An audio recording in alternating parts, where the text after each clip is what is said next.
예레미야 감옥 생활을 많이 했습니다. 예레미야 사역의 말년은 감옥에서 지냈어요. 근데 이 감옥은 목적의 감옥입니다. 목적의 감옥이라고 그러는데요. 32장 27절. 예레미야 32장을 한번 쫙 훑을 겁니다. 32장 27절 같이 읽겠습니다. 26절을 제가 읽고 27절 같이 읽겠습니다. 그때 주의 말씀이 예레미야에게 많이 이르시되 21절 같이 읽습니다. 보라 나는 주라 모든 육체 하나님이라 내게 너무 어려운 일이 있겠느냐. 예. 보라 나는 주라 모든 육체 하나님이라 내게 너무 어려운 일이 있겠느냐. 없다 이 말이죠. 그리고 이제 17절을 옆에 보시면 표시를 딱 해놓으세요. 17절에도 비단 말씀이 있죠. 아, 주 하나님의 보시옵소서. 주는 주의 큰 권능과 뻗은 팔로 하늘과 땅을 만드셨사오니 주께서는 너무 어려워 못하실 일이 아무것도 없나이다. 알겠죠? 그래서 이게 감옥에서 받은 말씀이에요. 예레미야 감옥에 갇혔는데 주님의 받은 말씀이 뭐냐면 이겁니다. 보라 나는 주라 모든 육체 하나님이라 내게 너무 어려운 일이 있겠느냐. 뭐 주님이 예레미야 감옥에서 빼내는 건 아무것도 아니죠. 예, 그냥 두시는 것도 아무것도 아니지만 빼내는 것도 아무것도. 주님께서는 뭐 도대체 베드로를 감옥에서 빼낼 때 그냥 천사 보내가지고 그냥 빼내왔잖아요. 그냥 그렇죠? 아무것도 아닙니다. 바울이 감옥에 갇혔을 때도 지진이 일어나게 해서 옥문이 그저 다 열리게 했어요. 주님께서 뭐 누굴 탈출한 거 아무것도 아닙니다. 그냥 두시는 것은 그냥 거기에 뜻이 있는 거죠. 예, 자, 기도합시다. 어떤 목적이 있으니까 그냥 두신 거고요. 목적의 감옥이라. 위대하시고 거룩한 주 하나님 감사합니다. 이 아침에 주의 말씀을 듣고 주께 경배하기 위해서 또 기도하고 함께 서로 성도들과 교제하기 위해서 이 자리에 혼들이 모였습니다. 저희가 모두 주 앞에 있습니다. 주의 말씀을 듣는 시간입니다. 주님께서 말씀해 주시고 저희가 듣게 하여 주시옵소서. 한번 말씀하시고 거듭 말씀해 주셔서 또 저희 귀로만 듣지 않고 저희가 마음으로 말씀을 받게 해 주시고 마음에 보고 이 말씀을 쌓아두게 해 주십시오. 믿음과 잘 결합하게 하셔서 모든 말씀들이 자라나 열매 맺게 해 주시옵소서. 듣는 모든들이 하나님으로부터 오는 은혜를 받길 원합니다. 결국 말씀을 받는 것입니다. 주께서 주신 말씀을 잘 받아서 마음의 보고에 잘 간직하고 쌓아두고 또 지킬 수 있도록 해주시옵소서. 이 시간 선포되는 말씀이 참으로 영과 진리로 전해지게 하시길 원합니다. 감사드립니다. 주의 이름 기도합니다. 아멘.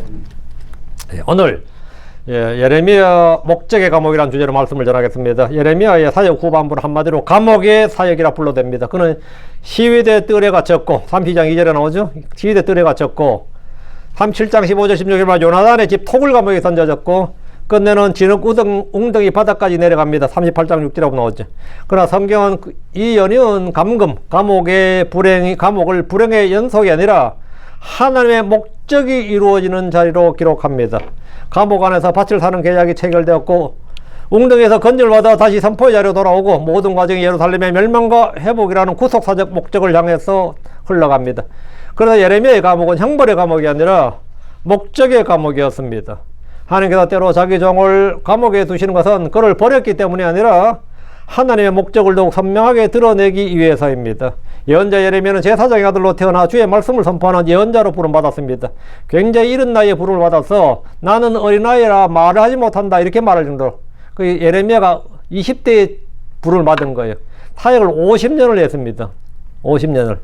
일찍이 가문 제사장 가문이에요. 제사장의 아들로 태어나서 주의 말씀을 선포하는 예언자로 부름을 받았습니다. 그가 선포하는 주의 말씀은 유다의 불법과 범죄로 난 주의 심판, 민족의 멸망이었습니다. 이것은 그가 선포한 예루살렘 멸망과 파괴, 성전이 불타고 온 백성이 멀리 바벨론으로 끌려가서 70년의 포로 생활할 것이란 이 주의 심판을 선포하는 이 일은 그로 하여금 저주의 예언자, 심판의 예언자로 보일 정도였습니다. 덕분에 그는 모든 사람에게 배척받는 예언자였고 결국 감옥에 갇혔습니다. 왕의 입장에서는 예레미야를 살려둘 수가 없었던 겁니다. 계속해서 민족의 저주, 악담, 정죄, 심판 이런 것만 말하니까 이 인간을 살려둘 수가 있느냐 이런 문제가 발생한 거죠. 그러나 예레미야의 감옥은 실패의 감옥이 아니었습니다. 절망의 감옥도 아니었습니다. 그것은 하나님이 자신의 뜻을 가르치시고 믿음을 연단하시고 소망을 지으시고 주권을 드러내시고 언약의 신실하심을 새기시는 목적의 감옥이었습니다. 예레미야 32장은 성경 전체에서도 참으로 역설적인 장입니다. 예루살렘은 바빌론의 군대에게 포위당해 있었습니다. 성은 무너져가고 있고 왕은 흔들리고 있고 백성들은 두려움에 떨고 있고 나라의 미래는 캄캄해 보입니다. 그런 상황 속에서 하나님은 예레미야에게 뜻밖의 명령을 내리셨는데 아나도스에 있는 밭을 사라는 겁니다. 이것은 인간적으로 전혀 이해되지 않는 명령입니다. 포위된 도시 안에서 곧 멸망할 나라에서 심지어 예언자는 감옥에 갇혀 있는데 그가 왜 땅을 사야 됩니까? 그 땅을 누가 경작합니까? 누가 그 땅을 차지하겠습니까? 누가 그 땅에서 집을 짓고 밭을 일고 포도원을 가꾸고 겠습니까? 도시가 파괴되고 도시의 파괴와 유다의 멸망을 선포하는 예언자가 거기서 땅을 사면 사람들이 뭐라고 하겠습니까? 지는 땅 사네, 그렇지. 나라 망한다 이러고 지는 땅 사네, 그러죠. 이거 황당한 이야기죠. 예레미야를 위선자요, 거짓말쟁이라고 생각할 겁니다. 예레미야는 지금 받은 말씀을 선포하는 것과 더불어 그의 행동으로 실물 설교를 했던 겁니다. 땅을 사는 것도 설교예요. 뭘 가르치려고 하는, 네 땅 왜 사냐? 다 물 거 아니야. 네 왜 땅 사냐고. 나라 망한다며. 예루살렘 망한다며. 성전 불탄다며. 우리 다 포로 잡혀간다며. 그런 말 하면서 너는 왜 땅 사냐 이거요. 하나님은 그 명령을 통해서 하나님의 백성에게 아주 분명한 뜻을 전하고 계셨습니다. 심판은 마지막이 아니라 하는 겁니다. 포로되어 끌려가도 다시 돌아온다는 겁니다. 포로가 끝이 아니다. 황폐함이 영원치 않다는 겁니다. 하나님은 70년 후를 보고 계신 겁니다. 사람은 현재의 폐허를 보지만 하나님은 미래의 회복을 보십니다. 사람은 오늘의 무너짐을 말하지만 하나님은 내일의 세움을 말씀하십니다. 그래서 예레미야는 감옥에서 밭을 샀습니다. 눈으로 보아서는 손해 같고 계산으로 보아서는 어리석어 보이지만 믿음으로 보면 그것은 하나님의 약속을 붙드는 가장 합당한 행동이었습니다. 오늘 우리는 이 말씀 앞에서 예레미야의 감옥을 5가지 관점에서 살펴볼 겁니다. 그건 첫째는 혼란의 감옥입니다. 두 번째 순종의 감옥이, 세 번째 소망의 감옥입니다. 네 번째 기도의 감옥이고, 다음에는 확신의 감옥입니다. 이 말은 감옥에 갇힐 때는 혼란스럽죠, 처음에는. 그렇지만 감옥에서 하나님의 말씀에 순종해서 행했다. 순종의 감옥이었다. 그런데 감옥에서도 하나님의 말씀을 받으니까 소망의 감옥이 되는 겁니다. 거기서 주님께 기도했으니까 기도의 감옥이 되고, 거기서 주님이 주시는 말씀을 믿었으니까 확신의 감옥이 된다 이 말입니다. 그리고 그 모든 것을 통해서 하나님께서 우리에게 무엇을 말씀하시는지 우리가 이 시간 들으려고 하는 겁니다. 첫째, 혼란의 감옥입니다. 본문 1절을 보시죠. 예레미야 32장 펴셨죠. 지금 1절. 1절 본문은 어떻게 시작되냐면, 주의 말씀이 유다왕 시드기야의 열째 해, 10년째, 곧 느부갓네살의 18째 해, 18년째에 말이에요. 예레미야에게 임하였더라. 그러니까 주의 말씀이 예레미야에게 임했는데, 이 한 절만으로도 우리는 그 시대의 분위기, 공기를 느낄 수 있습니다. 바빌론은 예루살렘을 포위하고 있고, 왕국은 흔들리고 있고, 백성들은 극도의 공포에 사로잡혀 있었습니다.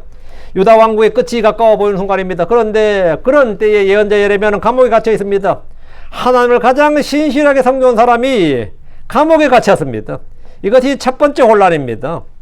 예레미야는 오래전부터 유다에서 하나님의 말씀을 전해왔습니다. 그러나 그의 사역은 일반적인 성공의 서사와는 거리가 멉니다.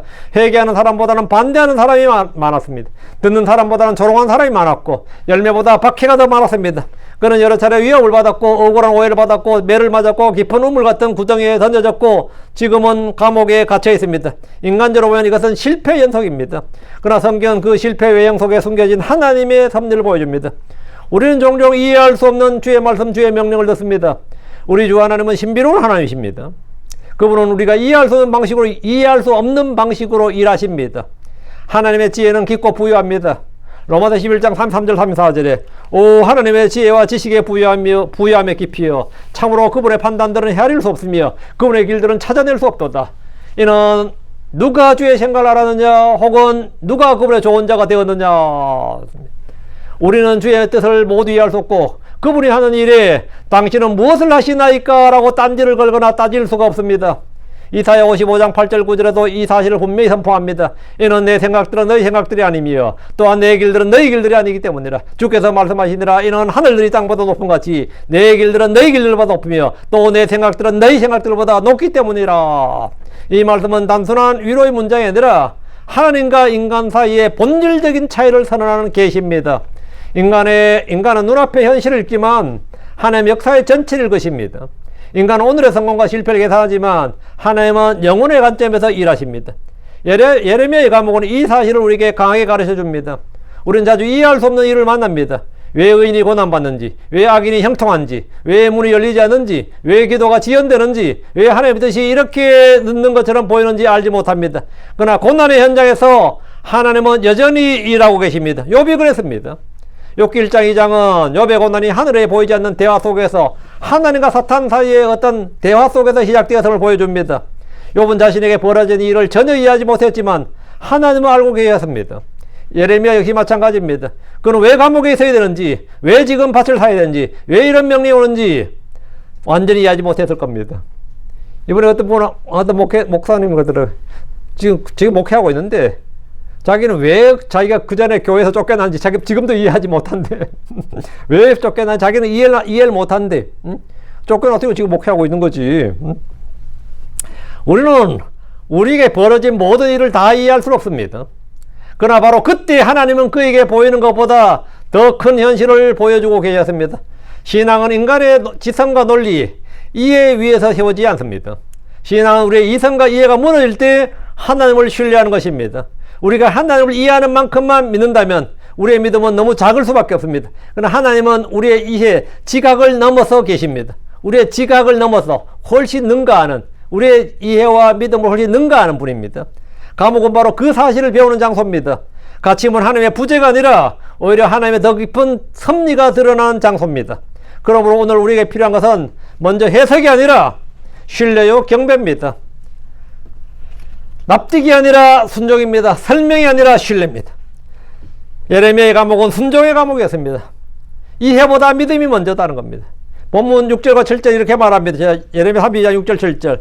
또 예레미야가 말하였더라. 주의 말씀이 내게 임하였느니라. 이르시되 보라, 내 삼촌 살룸의 아들 하나멜이 내게 나와서 말하기를 아나도스에 있는 나의 밭을 너를 위해 사라. 이는 그것을 살 무르기의 권리가 내게 있기 때문이더라. 그리고 8절에서 실제로 하나멜이 와서 예레미야에게 말합니다. 예레미야는 그 입에서 나오는 말이 주의 말씀인 줄 알았다고 했습니다. 32장 8절 보시죠. 그때 이것이 주의 말씀인 줄 내가 알았도다. 예? 이놈이 날 지금 사기치려고 그러네. 이게 아니고 그때 이것이 주의 말씀인 줄 내가 알았도다. 주의 말씀인 줄 알았다 이거예요. 이것이 중요합니다. 예레미야의 순종은 맹목적인 감정에서 나온 순종이 아니라 말씀에 대한 분별에서 나왔습니다. 9절과 10절에서 예레미야는 주의 말씀대로 그 밭을 샀습니다. 은 17세계를 달아주고 증서를 기록하고 봉인하고 증인을 세웁니다. 11절부터 14절까지는 그 절차를 매우 상세하게 기록합니다. 왜 그렇게 자세하게 기록합니까? 하나님이 실제로 역사 속에서 일하신다는 것을 보여주기 위해서입니다. 믿음은 막연한 내면의 감정으로 끝나지 않습니다. 믿음은 행동으로 나타나야 됩니다. 예레미야는 하나님을 믿었기에 땅을 샀습니다. 그런 장차 회복될 것을 믿었기에 지금 손해처럼 보이는 결정을 내렸습니다. 전쟁이 터지고 도시가 불타고 백성이 포로로 잡혀가는 상황에서 그런 환경이나 처지에 불구하고 그는 주의 말씀에 순종했습니다. 예레미야는 지금 땅을 살 때가 아니라고 생각할 수 있지만 자기 생각이나 판단보다 주의 말씀을 신뢰했고 그 말씀에 순종했습니다. 그때 이것이 주의 말씀인 줄 내가 알았도다. 창세기 12장에서 아브라함은 주의 말씀에 따라 본토 친척 아비 집을 떠났습니다. 그는 어디로 가는지 다 알지 못했지만 하나님의 말씀을 따라갔습니다. 창세기 22장에서 아브라함은 이삭을 번제로 드리라는 명령 앞에 섭니다. 솔직히 이 명령은 도저히 수용하거나 이해할 수 없는 명령입니다.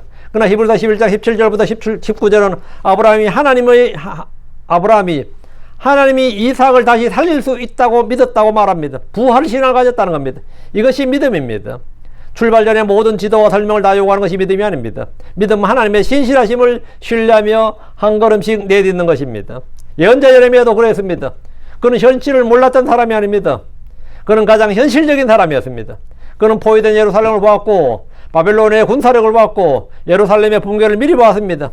그리고 자신이 직접 예언한 그 주의 말씀이 자신이 살던 그때의 역사 속에서 현실에서 생생하게 성취되는 것을 목격했습니다. 그보다 더 현실적인 사람이 될 수는 없는 겁니다.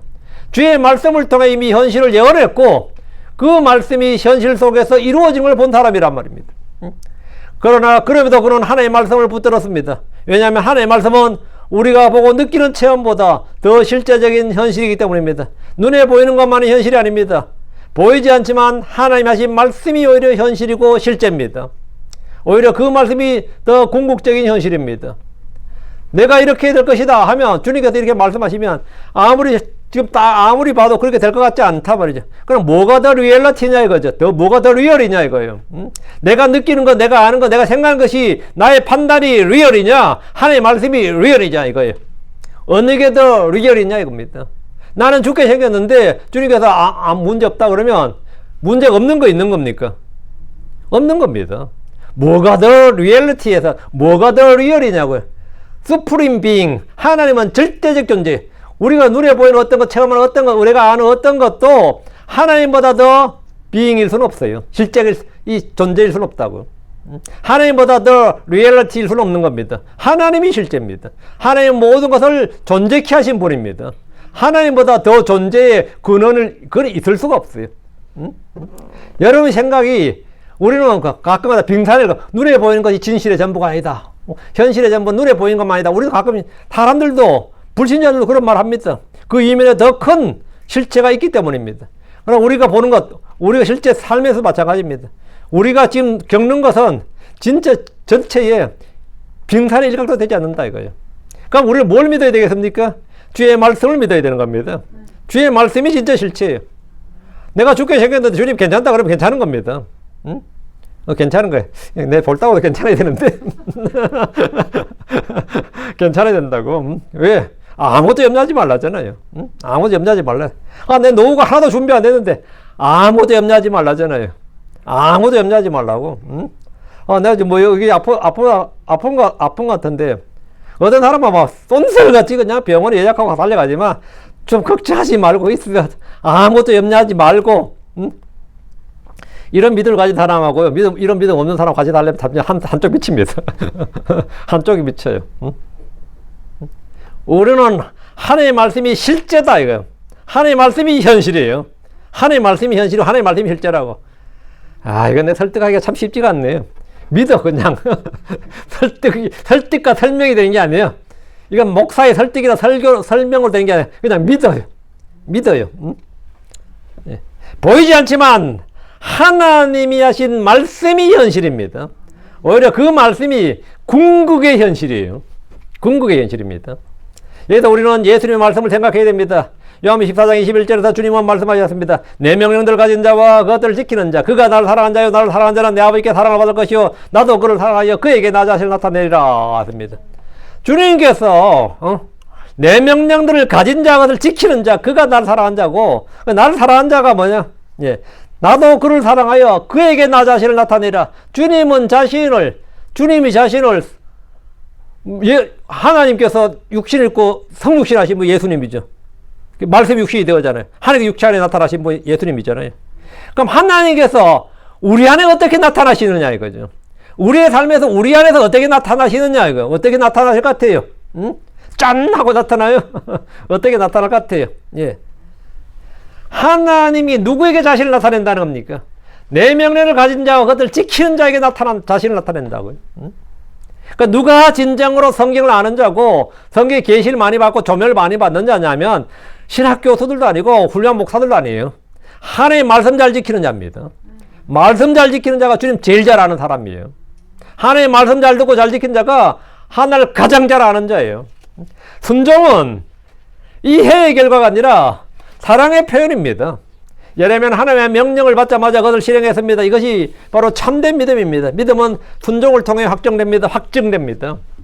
오늘의 크리스천들도 이 사실을 이제 선언됩니다. 우리는 자주 설명을 요구합니다. 왜 지금 이 길이 됩니까? 왜 이 선택이 됩니까? 왜 이 고난을 통과해야 됩니까? 그러나 하나님은 때로 먼저 순종을 요구하십니다. 밭을 사라는 말씀은 지금 당장 이해가 되지 않아도 순종하는 자에게만 미래의 의미가 열립니다. 순종이 먼저입니다. 이해는 그 후입니다. 해보면 알아 그래요. 여러분도 어떤 사람에게 뭘 가르칠 때 그 사람에게 다 이해시키면 그렇게 못합니다. 그럼 가장 빠르게 성장시키는 방법이 뭐냐? 가장 빠르게 사람을 배우게 하는 방법이 뭐냐? 도제식 수업이라 그러죠. 일단 시켜가지고 해봐 그래요. 일단 해봐 그래요. 응? 해봐.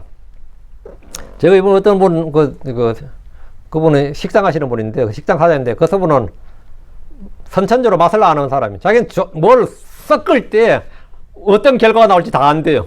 섞을 때. 뭘 넣을 때, 재료를 섞을 때 하는데 가장 힘든 거는 뭐냐면 남의 망쳐놓은 요리를 다시 만들 때. 그건 진짜 못 타먹는다. 그러면서, 근데 그 밑에 사장님, 그분의 밑에서 그 요리를 배웠던 분은 생계형이요. 저기 그런 게 아니라 계량을 해가지고 다고 매뉴얼이 있어야 되는데 가르쳐 줄 때 어떻게 하냐면 쫙 해가지고는 혀 내밀어가지고 맛을 딱 찍고 기억해 이 맛이야 이러더라는 거야. 자기 걸 어떻게 배웠냐는 거야. 이게 안 되나 이 맛이 안 나오냐 하면서 입에 혀 내밀어 하더니만 이 맛이야. 잘 기억해도 이 맛을 내야 이렇게 만들어 이렇게 가르치더라는 거예요. 그 자기는 미칠 뻔했다. 뭐 이제 그런感じ 하더만. 근데 이해를 다 시킬 수가 없다는 겁니다. 가르치는 사람 입장에서는 이해를 다 시킬 수 없다. 시키는 대로 해. 내가 말한 대로 해. 그대로 해. 그 결과 나면 니 나 시킨 대로 안 했지. 그렇게 말해요. 지금 내가 말한 대로 안 했지. 지시대로 안 했지. 그러니까 결과가 안 나온다 이거예요. 결과가 나왔다는 말은 지금 지시 불이행이어야 돼. 내 말을 네가 안 지켰구나 이거예요. 응? 그러니까 배우는 사람은 만약에 뭐냐면 특히 이해 못한 걸 배울 때는 절대적 순종이 필요해요. 거의 맹목적인 순종이 필요합니다. 그리고 결과가 나오네. 자주 하다 보니까 이제 알겠다 이래 되는 거죠. 성경의 대부분의 진리는 그런 식으로 이해됩니다. 그런 식으로. 하나님, 제가 이해가 안 됩니까? 그러면 니한테 이해 기대도 안 한다. 그냥 해봐 그래요. 응? 해봐. 뭘 이해는 무슨 이해? 믿어봐. 해봐. 하면 돼. 그러면 네가 하이 되네. 하니까 되네. 그렇지. 하니까 되네. 순종하는 자에게만 미래의 의미가 열린다. 순종이 먼저입니다. 이해는 그 후입니다. 이것이 예레미야의 감옥에 가르치는 두 번째 진리입니다. 대체 소망의 감옥입니다. 하나님 미래를 보고 계신다 이거예요. 본문 15절입니다. 32장 15절. 15절에 예레미야의 행위를 해석해 주는데 이는 만군의 주 이스라엘 하나님께서 이같이 말씀하시기 때문이라 집들과 밭들과 포도원들을 이 땅에서 다시 소유하게 되리라. 지금 나라 망한다면서요. 성경 불타고 성전도 불타고 포로 다 붙들려 간다며. 근데 지금 감옥에서 15절 말씀 듣는 거예요. 뭐란 거예요? 주님 뭐란 말씀하신다고요? 집들과 밭들과 포도원들을 이 땅에서 다시 소유하게 되리라. 70년 후에 돌아온다 이거예요. 회복된다. 하나님이 지금은 뽑지만 다시 뭡니까? 회복시킨다. 무너뜨리는 분도 하나님이시고 세우시는 분도 하나님이다. 옮기는 분도 하나님이고 되찾아오시는 분도 하나님이다 이거예요. 하나님의 주권자고 하나님 다 하신다. 하나님이 하신다고 하면 하시는 거예요. 우리나라가 지도에서 사라지는데 지금 뭔 소리냐. 이 나라가 지금 흑기 시대로 돌아가게 생겼는데 다 종이 되고 다 포로가 되고 다 노예가 되게 생겼는데 뭔 소리냐. 하나님이 하신다면 하시는 거예요. 응? 하나님이 하신다면 그게 그 말이 맞는 거라고요. 지금 성전도 불타고 이스라엘 땅에 남아있는 사람은 몽땅 다 바빌론으로 지금 포로 잡혀가지고 거기서 노예 생활을 하게 생겼는데 노예 생활을 하고 했는데 다시 된단 말인가? 됩니다. 왜 됩니까? 하나님 말씀하셔야 됩니다. 하나님 하시면 되는 거예요. 응? 이것이 핵심입니다. 하나님은 황폐를 끝으로 말씀하지 않으셨습니다. 지금은 그들의 죄와 심판으로 도시가 망하고 백성들은 포로 잡혀가지만 말씀하신 70년이 차면 그들이 집과 밭과 포도원을 다시 사게 될 날을 말씀하셨습니다. 여기는 하나님의 역사관 예언의 플랜이 있습니다. 하나님은 지금만 보시는 분이 아닙니다. 70년 후를 보십니다. 몇천 년 후를 보십니다. 포로기 이후를 다 보시고 계신 겁니다. 회복의 세대를 보이십니다. 그리고 이런 마지막 날들에 있을 주의 날과 그 위에 하늘의 왕국 천년왕국을 보여주는 겁니다. 예레미야 25장 11절은 이 포로기간은 70년이 될 것이라고 말씀하셨습니다. 예레미야 25장 11절 그리고 이 온 땅이 황폐한 올라옴이 될 것이며 이 민족들이 70년 동안 바빌론 왕을 섬기리라. 70년 동안 바빌론 왕을 섬기리라 했습니다. 이 70년을 세 본 사람이 있어요. 그 사람이 누굽니까? 다니엘입니다.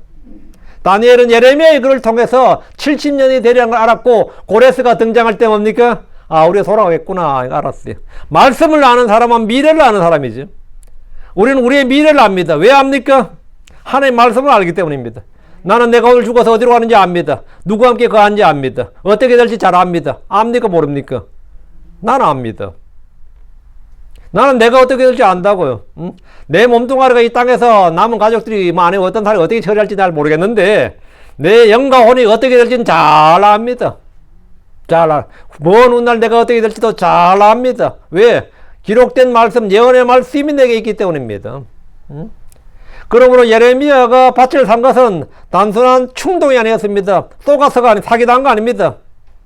그것은 하나님께 이미 말씀하신 미래를 현재에 붙드는 행위였습니다. 사람들은 이 땅이 끝났다고 말했지만 하나님 아직 끝나지 않았다고 말씀하십니다. 사람들은 이 민족이 지도에서 사라졌다, 역사에서 지워졌다고 말하지만 하나님은 나는 내 백성을 다시 회복시킬 것이다, 다시 이 땅에 심을 것이다, 이렇게 말씀하십니다. 본문 37절 이하로 가면 하나님은 더 분명하게 말씀하십니다. 자, 32장 37절. 다시 예레미야로 와서 32장 37절. 보라, 내가 내 분노와 내 경노의 큰 진노 가운데서 그들을 쫓아냈던 모든 나라들로부터 내가 그들을 모을 것이며 내가 그들을 다시 이곳으로 데려와 그들이 안전히 거하게 할 것이라. 주님께서 다시 그들을 데려와서 안전히 거하게 한다잖아요. 이것은 단순히 민족 회복이 아닙니다. 언약의 회복입니다. 흩으셨던 하나님이 다시 모시고 심판하셨던 하나님이 다시 긍휼을 보십니다. 40절 32장 40절. 또 내가 그들과 영존한 언약을 맺으리니 내가 그들에게 복을 주기 위하여 그들에게서 떠나지 아니할 것이며 내가 나를 두려워하는 마음을 그들의 마음속에 두리니 그들이 내게서 떠나지 아니하리라. 영존한 언약을 그들과 맺겠다고 하였습니다. 이것은 새 언약의 예고입니다. 예레미야 31장 31절 34절은 새 언약을 선포합니다. 하나님은 돌판에만 기록된 언약이 아니라 마음에 새겨진 언약을 주시겠다고 하셨습니다. 예레미야 32장의 반매입은 바로 그 언약적 소망을 눈에 보이는 형태로 예언자 예레미야가 백성들에게 보여주는 실물 설교를 한 겁니다. 이 밭은 당장 내가 사용할 수 없는 땅이지만 하나님이 이 땅을 회복해 주신다는 약속의 땅입니다. 눈앞에서는 쓸모없이 보여도 믿음 안에서는 미래를 증거하는 표지입니다. 우린 종종 현재의 상황에 현실에 압도당할 때가 있습니다. 내가 현재 잃어버린 것들이 너무 커서 그 상실감에 압도당할 때가 있습니다. 어느 날 갑자기 건강의 상실이 옵니다. 내 몸이 예전 같지가 않아요. 보이는 것도 예전 같지 않고 들리는 것도 예전 같지 않습니다. 의욕은 있는데 뭔가 몸이 따라줘요. 건강의 상실. 그러다가 갑자기 병 왔는데 뭐 암이라고 그러네. 암 몇 개인데 이러면 어때요? 황당하죠. 저한테도 뭐 갑자기 백내장 어쩌고 아까 뭐 수술하라 그러고 말이죠. 뭐 사라 그러고 이러니까 이거 뭐 이랬나 싶어요. 제가 병원 싹 다 돌았잖아요. 그건 다 초기래, 아직. 그냥 관리하면 된대. 초기가 아니면 또 어떡할 거야. 할 수 없지. 어느 날 갑자기 건강의 상실이에요. 건강의 상실. 관계의 상실. 사역의 상실. 재정의 상실. 젊음의 상실. 기회의 상실. 우리는 모든 걸 다 잃어버린 것 같은, 그나마 있었던 것마저 내가 가진 것인 줄 알았던 것마저도 없어요. 나중에 자식들까지 등 돌리면 어떨 것 같아요? 자식들까지 등 돌려, 실제로. 그럼 가족의 상실이죠, 그거는. 가족의 상실이지. 그럼 하나님은 상실로 끝내지 않습니다. 요셉이 그랬습니다. 형들에게 팔려 이집트로 갔지만 결국 그는 이스라엘을 살리는 도구가 되었습니다. 창세기 50장 20절에 요셉의 신앙 고백을 들려줍니다. 당신들은 나를 대적하여 악을 향하려고 생각하였나이다. 그러나 하나님께서는 그것을 선이 되도록 의도하시고 이루셨어. 하나님께서는 그것을 선이 되도록 의도하시고 이루셨다요. 이것이 소망입니다. 하나님은 잃어버린 시간을 낭비하지 않습니다. 잃어버린 눈물도 헛되게 두지 않습니다. 로마서 8장 28절에 이 진리를 확증해 줍니다. 그리고 우리가 알거니와 하나님을 사랑하는 자들 곧 그분의 목적에 따라 부르심을 받은 자들에게는 모든 것이 합력하여 선을 이루느니라. 이 말씀은 모든 일이 다 좋게 끝난다, 좋은 게 좋은 거다 뜻이 아닙니다. 고통도 좋고 상처도 좋고 지옥도 좋다, 감옥도 좋다, 그런 말이 아닙니다. 하나님께서 우리에게 있는 모든 사건, 모든 일, 모든 사정, 모든 환경을 합력하여 주님의 뜻을, 주님의 목적을 이루신다는 겁니다. 주님은 이미 우리 안에서 선한 일을 시작하셨습니다. 주님께서 그날까지 그 일을 마치실 겁니다. 예레미야의 밭은 바로 그런 복음의 그림자입니다. 현재는 손해 같아도 하늘 보시기에 소망의 씨앗입니다. 넷째, 예레미야의 과목은 기도의 과목이었습니다.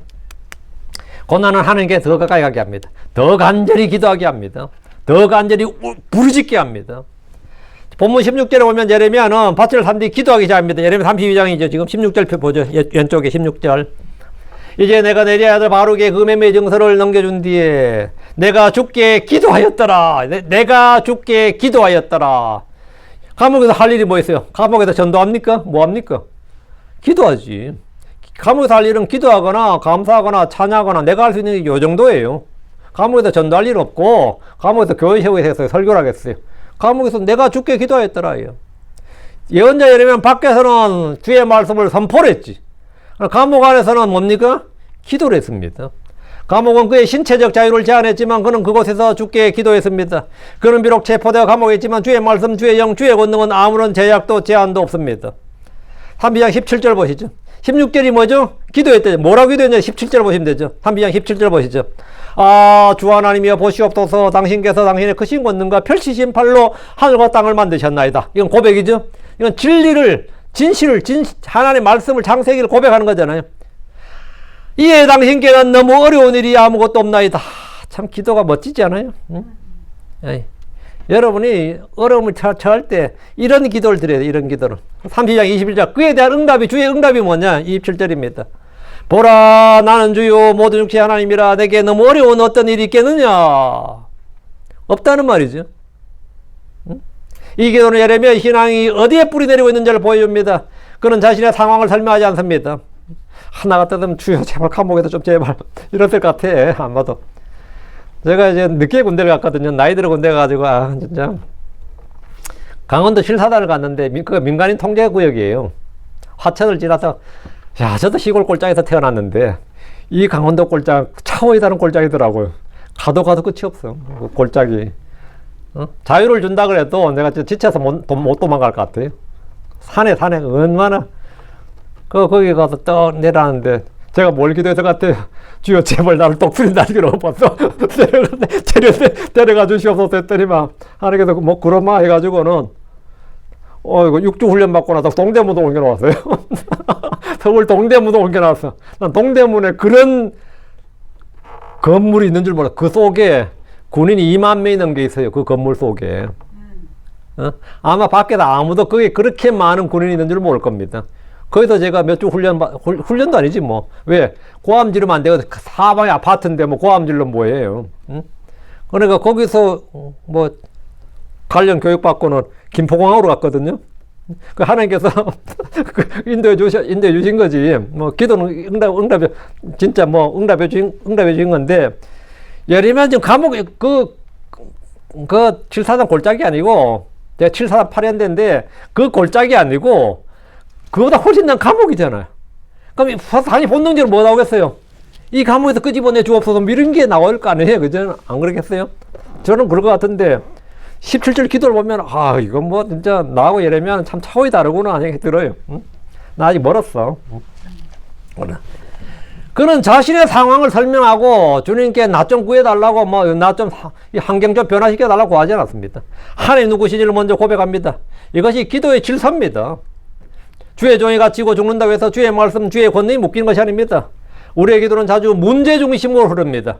그리고 사건과 이 상황을 변화시키려고 하는 기도를 하게 됩니다. 이 상황을 변화시키려고. 그러나 성경의 기도는 나의 그 문제 중심으로 흘러서는 안 되고 기도는 언제나 하나님 중심이어야 됩니다. 시편 13편 1절에 보면 주께서 얼마나 오랫동안 나를 잊으려 하시나이까 주여 영원이니까 주께서 얼마나 오랫동안 주의 얼굴을 내게 숨기려 하시나이까 이렇게 시작을 해요. 이건 우리가 기도 비슷하죠. 왜 내가 좀 안 돌보냐 이 말이잖아요. 근데 시편 13편 이제 끝에 가보면 13편 6절에 보면 내가 주께 노래하리니 이렇게 나와요. 내가 주께 노래하리니 뭐 바뀐 게 뭡니까? 상황이 바뀐 게 하나도 없습니다. 자신이 바뀌었어요. 그래서 그때부터 주께 감사와 찬양과 노래가 나오는 거지. 시편 73편에서 아삽은 악인의 형통을 보고 흔들리다가 성소에 들어가서 하나님의 정말 그들의 악인의 종말을 봤다. 그 종말적 정의를 깨닫는 거죠. 시편 73편 27절에 창으로 보소서 주를 멀리하는 그들은 망하리이다. 주께서 나를 떠나 주께서 주를 떠나 음행의 길을 가는 그들 모두를 멸하셨나이다. 처음에는 이 그들 모두가 형통하고 잘 살고 의인보다 더 잘 살아, 더 잘 먹고 더 잘 살아서 내가 완전히 미끄러질 뻔했다, 실족할 뻔했다잖아요. 근데 그가 드디어 깨달은 게 뭐냐? 이 현실이, 이 현상이, 이게 인생의 전부가 아니다 이거죠. 응? 우리가 70년, 80년이 인생의 전부가 아니다 말이죠. 우리는 영원의 한 시점에 살고 있는 것뿐입니다. 그걸 딱 보니까 그들 다 망한다 이거죠. 응? 이 땅에서 한 7, 80년 잘 먹고 잘 살아도 그 끝은 뭐다? 그들은 주를 멀리하는 그들은 망하리이다. 주께서는 그들 모두를 멸하셨나이다. 어디서? 지옥에서 멸하셨다 이거예요. 그 종말론적으로 보니까 이거 아무것도 아닌 거지. 지금 고난도 아무것도 아닌 겁니다. 지금 우리의 고난도 아무것도 아닌 거. 잠시 받는 가벼운 고난이다. 잠시 받는. 시편 88편은 깊은 어둠 속에서도 하늘에 부르짖는 기도를 보여줍니다. 예레미야의 기도도 이와 동일한 선상에 있는 기도였습니다. 그는 감옥 속에서 하나님께 더 가까이 나갔습니다. 고난은 사람을 두 방향으로 몰아갑니다. 어떤 사람은 고난 속에서 하나님을 원망하며 멀어집니다. 그러나 어떤 사람은 고난 속에서 하나님께 더 깊이 매달립니다. 욥이 그랬습니다. 욥기 1장 20절과 21절에서 욥은 모든 것을 잃고 그는 주께 뭐였냐? 경배했다고 합니다. 20절 보면 그때 욥이 일어나 자기의 겉옷을 찢었고 자기의 머리를 밀었더라. 이건 자기의 슬픔이에요. 현실입니다. 그리고 땅에 엎드려 경배했더라. 반응은 뭐죠? 자기를 낮추고 자기를 부인하고 감사 경배라는 게 내 기분 내켜서 하는 거 아니라는 거죠. 내 기분 내켜서 하는 게 감사가 아니고 내 마음에서 자발이 우러러나서 나는 그런 거 아닙니다. 주의 명령에 순종하는 거예요. 그리고 땅에 엎드려 경배하였더라 하잖아요. 그리고 땅에 엎드려 경배하였더라요. 그리고 그런 주의 이름을 찬양했습니다. 여기 1장 21절. 그리고 말하였더라. 벌거벗은 채 내가 내 어머니 태에서 나왔은즉 또한 벌거벗은 채 내가 그리로 돌아가리라. 주께서 내게 주께서 주였으며 주께서 취해가셨사오니 주의 이름은 복이 들지어다. 이렇게 고백합니다. 이런 찬양과 감사가 나오는 거예요. 바울도 그랬습니다. 빌립보 감옥에서 찬송하며 기도할 때 감옥 문이 열렸습니다. 베드로도 그랬습니다. 감옥에서 그는 잠을 잤지만 교회는 계속해서 그를 위해 기도했고 천사의 도움으로 풀려났습니다. 고난은 기도의 문을 열고 기도는 하나님의 능력을 경험하게 합니다. 예레미야는 그 기도 안에서 하나님의 창조를 기억했습니다. 창세기 18장 14절에서 주님은 아브라함에게 주에게 너무 어려운 어떤 일이 있느냐 하셨습니다. 이 질문은 불신과 의심을 마음에서 완전히 치우라는 겁니다. 나이 늙은 내가 내 마누라도 늙고 나도 늙었는데 무슨 애냐 이랬어요.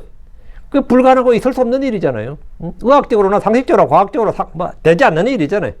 근데 주님께서 딱 하신 말씀이 주에게 너무 어려운 어떤 일이 있느냐 이걸로 모든 말 그냥 다 잠잠 말아요. 더 이상 토달지 말고 더 이상 뭐 하지 마. 주에게 너무 어려운 일이 있느냐 이거 끝이요. 내가 주님한테 내가 주다 하면 그걸 끝이요. 내가 하나님이다 그래 보면 못 들을 거야. 무슨 말이야 그 앞에서. 그냥 주의 뜻대로 이루어지소서지. 내가 주다. 마찬가지로 예레미야 32장 17절과 21절은 하나님의 전능하심과 무한하심을 선포합니다. 하나님 불가능이 없습니다. 어려운 일이 없습니다. 사람에게는 불가능한 일이 하나님께는 모두 가능합니다. 마가복음 10장 21절에 사람들에게는 것이 불가능하나 하나님께는 그렇지 아니하시니라. 이는 하나님께는 모든 것들이 가능하기 때문이니라 했습니다. 하나님 하늘과 땅을 지으신 분이시며 그 손에서 불가능한 건 존재하지 않습니다. 그러므로 감옥은 기도의 끝이 아니라 더 깊은 기도의 시작이었습니다. 하나님이 우리를 막다른 골목으로 몰아넣으실 때가 있습니다. 그러나 그 막다른 골목은 사실 하나님께로 이어지는 입구입니다. 기도는 현실을 무시하는 것이 아닙니다. 기도는 현실 위에 계신 하나님을 바라보는 겁니다.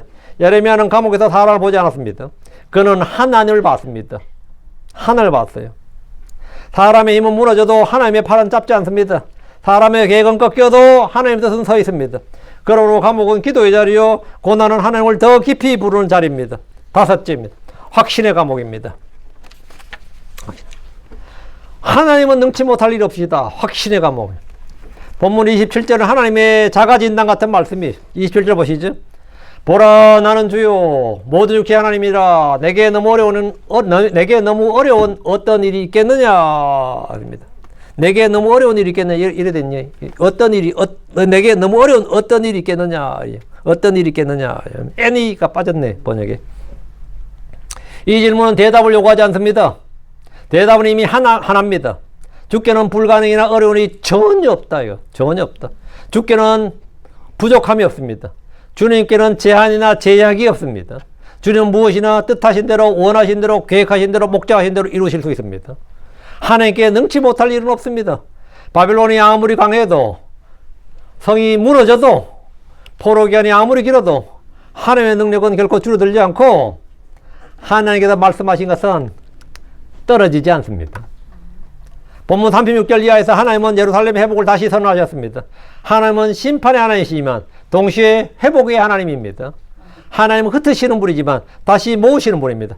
상처 내시는 분이시지만 싸매시는 분입니다.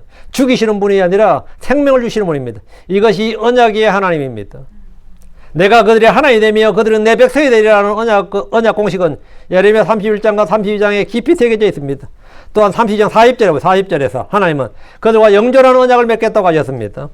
또 내가 그들과 영존한 언약을 맺으리니 내가 그들에게 복을 주기 위하여 그들에게서 떠나지 아니할 것이며 내가 나를 누려하는 마음을 그들의 마음속에 두리니 그들이 내게서 떠나지 아니하리라. 이런 언약을 맺겠다는 겁니다. 이게 새 언약이죠. 이것은 단지 정치적 안정이 아닙니다. 하나님의 백성이 하나님 앞에서 안전하게 거한다는 언약적 평안입니다. 41절에서 하나님이 그들에게 복을 주기 위해서 기뻐하겠다고 말씀하셨습니다. 41절 보시죠. 참으로 내가 그들을 기뻐하리니 그들에게 복을 주려 함이라. 또 내가 온 마음과 온 혼을 다하여 그들을 이 땅에서 확실히 심으리라. 주님께서 내가 온 마음과 온 혼을 다하여 일을 하겠다는 겁니다. 이 얼마나 놀라운 말씀입니까? 하나님이 그들을 기뻐하셔서 선을 행하신다는 겁니다. 하나님의 기쁨은 백성의 회복입니다. 이것이 복음의 본질이고 핵심입니다. 예레미야는 이 모든 것을 감옥에서 들었습니다. 이것을 성전에서 들었다 그게 아니라 감옥에서 들었어요. 감옥에서. 이 감옥이 예레미야가 어떤 장소예요, 그러면? 완전히 부흥의 장소죠. 하나님과 영적 교제의 장소고 부흥의 장소고, 한마디로 자신이 영적으로 성장하는 그런 감옥이었다, 이 말입니다. 그 감옥은 그를 완전히 절망 속에 넘어뜨리는 장소가 아니라, 예레미야에게는 이건 완전히 복된 장소였다, 이거죠. 그는 감옥밖에 아무런 자유가 없는 것 같았지만, 사실 그는 감옥 안에서 가장 큰 자유를 누리고 있었습니다. 더 많은 주의 음성을 들었습니다. 왜냐하면 그는 하나님의 주권을, 하나님의 뜻과 하나님 주신 말씀을 배웠기 때문입니다. 로마서 11장 36절에 이는 모든 것이 그분에서 나오고 그분을 통해 그분께로 돌아가느니라 합니다. 에베소장 11절에 모든 것을 그분의 자신의 뜻의 계획에 따라 일하시는 분의 목적에 따라. 주님께서 모든 것이 그분 나오고 그분을 통해 그분께로 돌아간다 했죠. 모든 것을 그분 자신의 뜻에 따라, 뜻의 계획에 따라 일하시는 분의 목적에 따라. 이게 뭐예요? 그럼 예레미야의 이 사람이 이 예언자가 벌어진 모든 일이 그분의 목적에 따라, 그분의 계획에, 그분 자신의 뜻의 계획에 따라 일하시는 목적에 따라 이거죠. 다니엘 4장 15절에 그분께서 하늘의 군대 가운데서나 땅에 가는 거주민들 가운데서 자신의 뜻대로 행하시나니 아무도 그분의 손을 막을 수 없으며 그분께 당신은 무엇을 하시나이까라고 말할 수도 없느니라 했습니다. 예레미야의 감옥은 바로 이 주권 신학의 현장이었습니다. 하나님께서 모든 걸 뜻대로 하시는구나. 우리의 인생에도 어려운 일들이 많습니다. 병이 낫지 않는 것 같고, 길이 막힌 것 같고, 가정이 회복되지 않는 것 같고, 사역이 아무런 열매가 없는 것 같고, 기도가 응답되지 않는 것 같고, 마음의 감옥이 너무 깊어서 스스로도 빠져나올 수 없을 때가 있습니다. 예. 어떤 분 저한테 이번 상담을 요청해서 갔는데, 제가 그분 10몇 년 전에 만났어요, 벌써. 10몇 년에 만났는데, 그때 들었던 이야기가 이제 그 마무리를 해 주시더라고요. 뭐냐면, 지금 이제, 한 달간의 이온 쿨링 기간이다 그러더라고요. 10년 전에 10년 전에 저한테 그걸 상담했거든요. 어떻게 해야 되는지를. 하도 집요하게 그 이혼을 요구해서 결국은 한다 했다가 이번에 결국은 도장 찍고 지금 이제 지금 숙력이 얼마 안 남았다, 며칠 안 남았다 그러더라고요. 근데 그분이 10년 동안 봤던 그 마음의 그 고통이 말도 못해요. 그렇게 기도를 하고, 10년을 그렇게 기도했다 이거야. 그렇게. 그 이단에 빠지는 그 자매를 구출하기 위해서, 자기 와이프를 구출하기 위해서 별의별 기도를 다 해봤다 이거예요. 자기 말로 안 한 게 없다는 거죠. 안 한 게 없다. 왜, 기도응답이 되지 않는 것 같다 이거예요. 우리가, 내가 10년 넘게, 원래는 내가 사생결단을 내고 기도합니다. 이런 사람도 있거든요. 근데 원래도 안 됐다 이거예요. 병이 낫지 않는 것 같아요. 길은 막힌 것 같고, 가정은 회복되지 않는 것 같고, 사역은 열매가 없는 것 같고, 기도는 응답되지 않는 것 같고, 이 삐딱한 이 자식도 기도했는데 이게 더 이상하게 돌아가고 말이죠. 그래서 마음의 감옥이 너무나 깊어서 스스로도 빠져나올 수가 없다.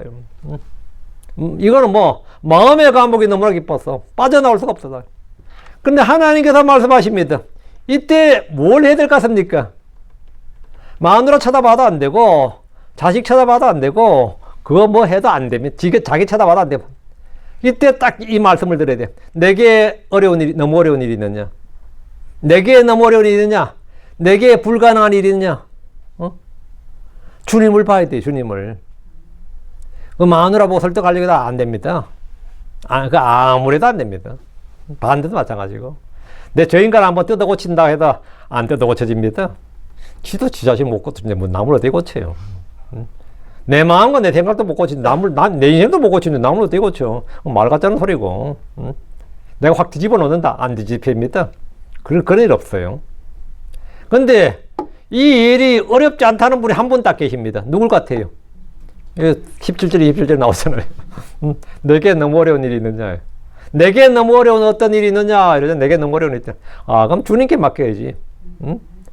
불가능한 일이야. 주께는 불가능이 없다고. 내게 너무 어려운 일이 있느냐? 불가능이 있느냐? 이건 질문이 아니라 믿음의 기초입니다. 이 말씀은 감옥의 문을 여는 열쇠입니다. 그는 감옥에서 나오기를 구하지도 않았습니다. 감옥에서 나오기를 구하지도 않았어요. 그러나 그는 감옥에서 자유를 누리고 있었습니다. 6째, 위로의 감옥입니다.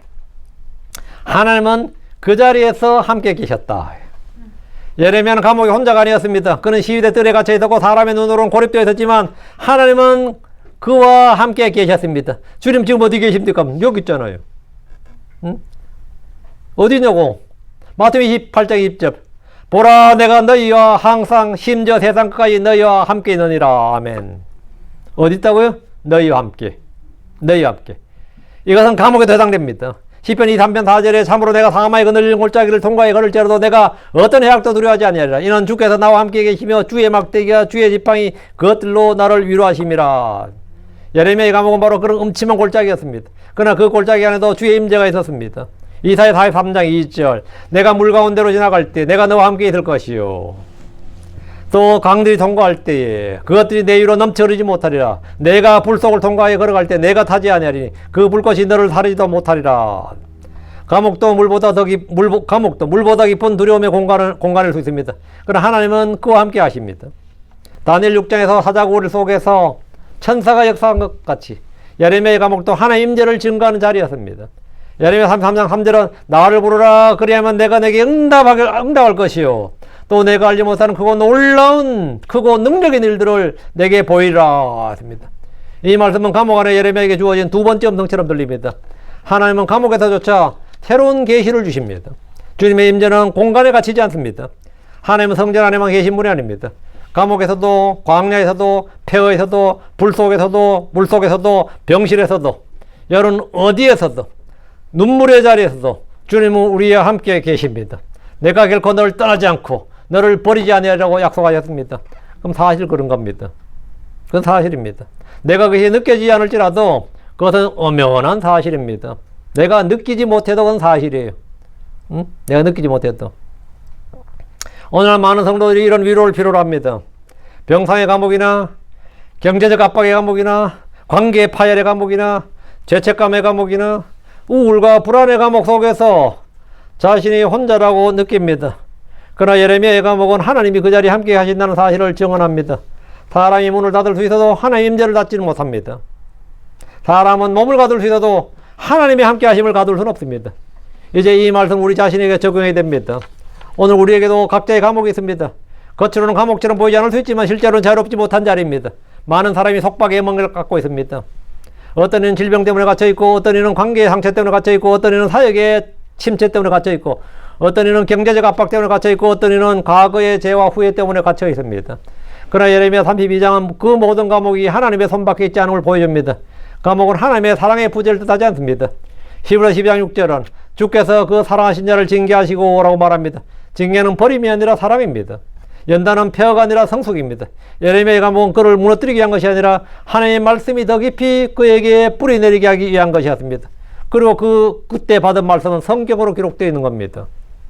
감옥은 더 큰 사역을 준비하는 자리입니다. 요셉의 감옥은 이집트의 총리에 오르는 준비였습니다. 모세의 광야는 이스라엘의 출애굽의 인도자의 준비였습니다. 바울의 감옥은 복음서신의 준비였습니다. 우리 옥중서신이라잖아요. 옥중서신이 뭡니까? 감옥에서 썼다는 겁니다. 바울은 감옥에 갇혀 있었지만 감옥에서 놀고 있었던 것이 아닙니다. 감옥에서 더 큰 선교를 했습니다. 그러면 그게 성경을 선교했다고. 마틴 루터의 감금은 종교개혁의 번역 준비였습니다. 그는 감옥은 아니었지. 어떤 교황을 피해서 성주가 말해준 그때 갇혀 있었, 밖에 안 나오고 거기 숨어 있었는데, 거기서 독일어 성경을 번역해 버린 겁니다. 그 시간에 뭐 해요, 그냥. 독일어 성경을 번역했어요. 디트리 본헤퍼라고 아시죠? 나치 독일 때 독일에, 미국에 있다가 보턴에서 신학을 공부하고 있었는데, 이 나치가 설치되니까 내가 독일로 가서 하지 않으면 다음에 기독교는 없어진다 해가지고, 전부 다 미국에서 가지 마라 그랬죠, 본헤퍼한테. 근데 갔어요. 근데 가니까 뭐 바로 잡혔죠. 근데 거기서 감옥에서 책을 2권 썼어요. 그게 오늘날 본헤퍼의 감옥이 오늘 기독교 윤리학, 기독교 신앙의 이 표준이라 그래요. 예레미야 감옥도 마찬가지입니다. 그곳은 그의 말씀이 죽는 것이 아니라 하나님의 소망이 더 깊어지는 곳이었습니다. 감옥은 우리의 믿음을 연단합니다. 베드로서 1장 7절은 믿음의 시련이 불로 연단해도 없어질 것보다 더 귀하다고 말합니다. 그러므로 시련은 우리를 해치기 위해서 오는 것이 아니라 우리를 정금같이 만들기 위해 오는 겁니다. 고린도후서 12장 9절에 내 능력이 약한 데서 온전해집니다 합니다. 약함은 끝이 아니라 하나님의 능력이 드러난 통로입니다. 예레미야 감옥이 바로 그런 곳이었습니다. 그래서 예레미야 감옥을 정리하면 그의 감옥은 주의 말씀을 전하다 갇힌 혼란의 감옥이었습니다. 그의 감옥은 순종의 감옥이었습니다. 또한 그의 감옥은 소망의 감옥이었습니다. 그에게 감옥은 주를 구하고 찾고 부른 기도의 감옥이었습니다. 감옥은 불평의 자리가 아니라 하나님의 능력을 다시 고백하는 자리였습니다. 고백은, 고난은 사람을 하나님께로 몰아갑니다. 그의 감옥은 확신의 감옥이었습니다. 현실은 성벽이 무너지고 성전이 불타고 백성들이 모두 죽거나 포로 잡혀갔지만 그것은 주님의 말씀대로 이루어진 일이었습니다. 이상한 일이 아니었습니다. 주의 말씀대로 율법의 기록대로 이루어지는 하나님의 신실한 말씀의 현장이었습니다. 또한 주님은 친히 말씀하신 대로 그들을 다시 돌아오게 하실 겁니다. 새 언약을 주시고 그들을 세우실 겁니다. 하나님은 능치 못할 일이 없으십니다. 하나님 전능하시고 주권적이십니다. 감옥은 하나님의 손이 닿지 않는 곳이 아닙니다. 예레미야는 감옥에서 더 큰 확신을 얻었습니다. 하나님은 감옥 안에서 말씀하셨습니다. 하나님은 심판 속에서도 회복을 준비하십니다. 하나님은 현실의 뼈 속에도 미래의 소망을 심으십니다. 하나님 이해되지 않는 명령을 통해서 믿음을 훈련하십니다. 하나님은 모든 육체의 하나님이시고 어려운 일이나 불가능이 없는 분이십니다. 그러므로 예레미야의 감옥은 단순한 비극이 아닙니다. 그것은 하나님의 목적을 위한 감옥이었습니다. 하나님께서 그를 버리신 것이 아니라 더 깊은 목적을 이루신 것입니다. 예레미야는 감옥에서 더 적게 가진 사람이 아니었습니다. 오히려 더 많은 것을 가진 사람이었습니다. 그는 하나님의 뜻을 가졌고 하나님의 약속을 가졌고 하나님의 주권을 가졌고 하나님의 임재를 체험했고 하나님의 미래의 소망을 가졌습니다. 오늘 우리도 이 은혜를 받아야 됩니다. 여러분 지금 어떤 상황이든지 이 은혜를 받아야 됩니다. 우리의 감옥이 무엇이든지 간에 하나님은 그 안에서 일하고 계십니다. 지금 보이는 것이 전부가 아닙니다. 내가 겪는 체험이 전부가 아닙니다. 지금 느끼는 것이 전부가 아닙니다. 지금 내가 가진 것이 전부가 아닙니다. 하나님은 그 감옥을 통해서 우리를 정결케 하시고 단련하시고 성숙하게 하시고 소망을 할 것입니다. 그러므로 낙심하거나 기진하지 마십시오. 절망하지 마십시오. 하나님을 오해하지 말고요. 하나님은 언제나 선하십니다. 하나님은 언제나 옳으십니다. 하나님은 언제나 진리십니다. 하나님의 말씀은 끝내 이루어집니다. 하나님의 목적은 끝내 성취됩니다. 하나님의 말씀은 떨어지는 법이 없습니다. 취소되는 법도 없습니다. 말씀하시면 그 말씀대로 이루어집니다. 그래서 우리는 그 말씀을 믿으면 됩니다. 자, 기도합시다. 위대하시고 거룩한 주 하나님 감사합니다. 하나님께서 주신 말씀을 선포해야 됩니다. 선포된 모든 말씀들이 성도들이 잘 전달되게 하시고 듣는 모든 분들이 말씀을 잘 받아서 마음에 간직하게 해주시옵소서. 사랑하고자 하나님, 주님이 어떤 분이십니까? 나는 주라 변치 않는 하나님이니라 했습니다. 주님은 신이 말씀하신 것을 다 이루시는 분입니다. 주님께서 능력의 부재, 능력이 없어서 아니면 주님께서 무엇이 결여되어서 하지 못하실 일이 없습니다. 주님은 어려워서 못하시는 일도 없고 부족해서 못하시는 일도 없고 주님께서 무엇가 어때서 사정이 환경이 안 돼서 못하실 일도 없습니다. 주님은 전능자 하나님입니다. 무한하신 하나님입니다. 저희가 이 주님을 잘 알고 이 주님을 고백합니다. 저는 주님을 찬양합니다. 주님께 감사드립니다. 주님께 경배를 드립니다. 이 시간 주 앞에 나온 이 모든 형제자매들을 기억해 주시옵시고 주님께서 더 많은 은혜를 부어주시옵소서. 말씀을 받아가도록 해주십시오. 그래야 그 말씀이 이루어짐을 체험하게 해주시고 말씀을 통해 복을 받게 해주십시오. 감사드립니다. 주의 성기도합니다. 아멘.